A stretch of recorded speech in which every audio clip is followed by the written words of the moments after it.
What's up guys, I don't want to take up too much of your guys' time with this intro, but I just made a basic music theory video and now I want to build off that with this mixing video. Mixing is really just a bunch of small adjustments that add up to make a big difference in the end, and I just wanted to teach you guys how I mix to help you guys out. Alright, instead of resetting all the mixes I did on one of my tracks and mixing it all again, I'm just going to make a whole new track and just show you guys step by step how I mix. So let's go. Alright, so since I want this video to be easy to understand, I'm just going to make a basic trap beat, like a Little Baby beat or a Lil Durk beat, so you guys can follow along easily. Alright, I'm going to make this beat in D sharp minor. So I got this melody and I haven't done anything too crazy yet, but I just wanted to show you guys.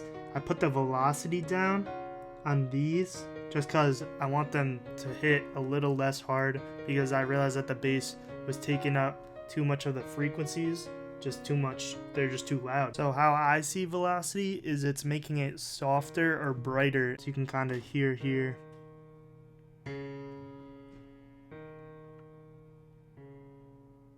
So it is volume pretty much, but it's just a little bit different.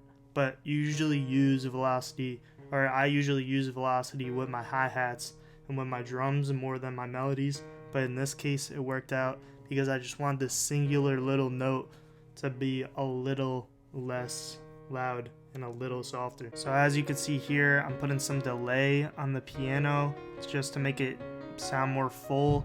And then I'm also using Valhalla Vintage Verb, which is one of my most used effect plugins, definitely. And then I also use, where is it?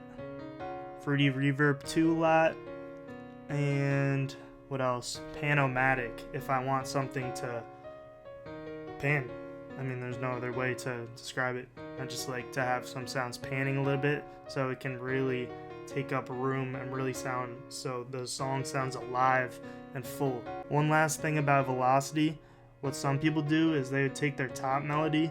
This isn't a full counter melody yet, it's just kind of a little accent, but say this part that I highlighted was a counter melody, they would put their velocity up, like all the way up here, because they want it to be more pronounced. But for me right now, and most times, I don't want my counter melodies to be that much pronounced. I'll just do that in the volume leveling. Alright, so one of the last things for this melody is I'm just going to go to my parametric EQ and take out some of the lows with this 20 hertz plus 18 hertz cut.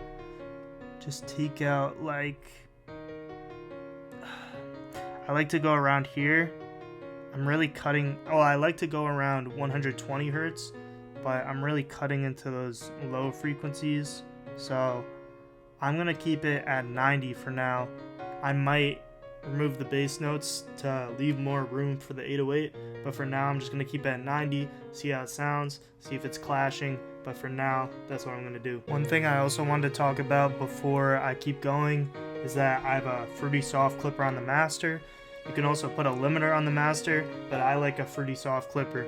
I've looked over the web and most people say one or the other is fine and they'll have almost the same effect. Depends on how you use them and what little adjustments you make to them.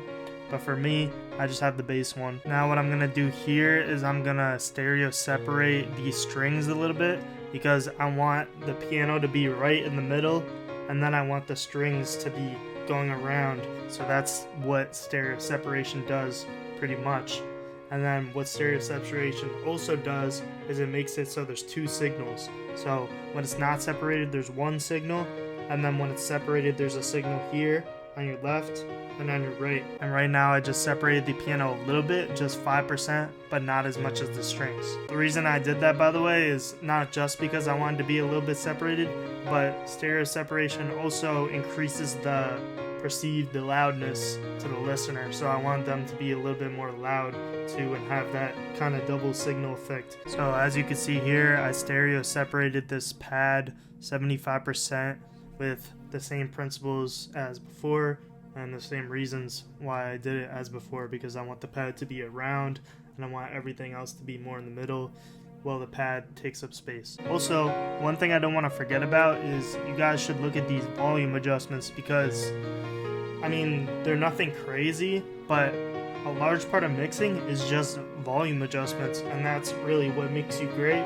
because you make a beat and then you make another beat and then you just keep making beats, keep rinsing and repeating making beats, and keep adjusting volumes, and you'll get better and better. It's a very simple thing, but it just takes a lot of repetitions to make sure you have the volumes in the right places. Alright, I'm moving on to the drums. So right here, I just rolled the velocity off with this hi-hat roll to make it more quiet while it's going further into the roll, so it kind of fades out into this next part of the hi-hats. So I was talking about stereo separation, but then there's also monoing.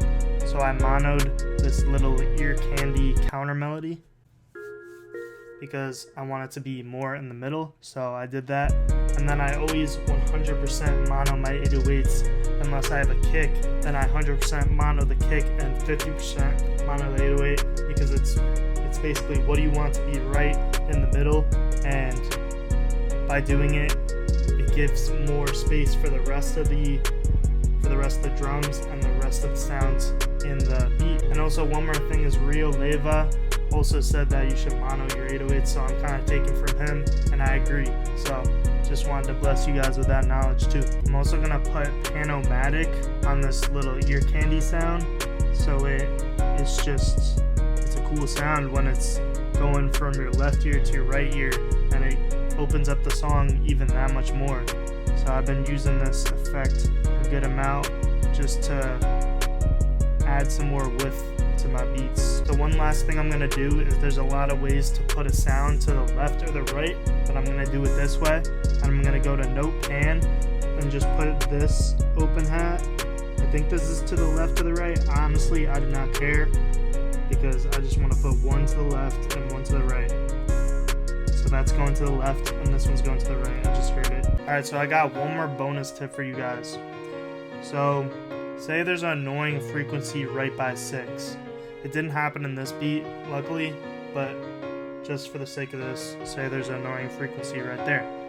So what I would do is I would make this real skinny and then find the frequency, say it's right there, and then I would just bring it, or even I would just go over here and bring it down like a dB or 2 until it's not as annoying. So like, yeah, like that. I mean, just make it extreme, like you could hear, taking it out, but in a real mix, you would just put it down like 1 or 2 dB till it's not annoying you anymore, so you can have still the fullness of the sound, but just take out that one little part. And you can put it as much as like this or as this or like this as you want, but I usually make it really skinny so I can take out just that sound and not ruin the fullness of the sound while having an overall good mix and full and wide sound. Alright, so I did some extra mixing off camera, and I'll let you guys listen to the final product. So here it is.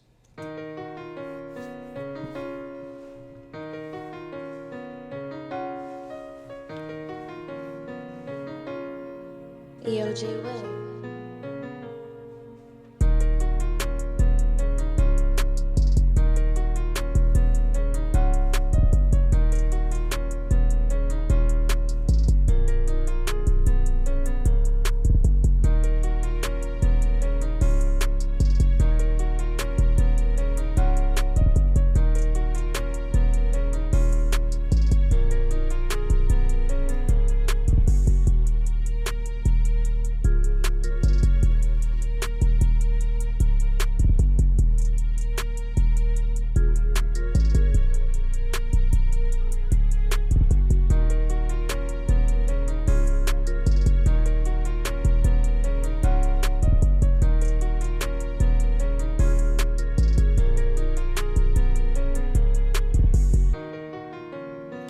Alright guys, see you guys in the next video. This is a pretty good one, and I hope you guys learned something. That's about it. Peace.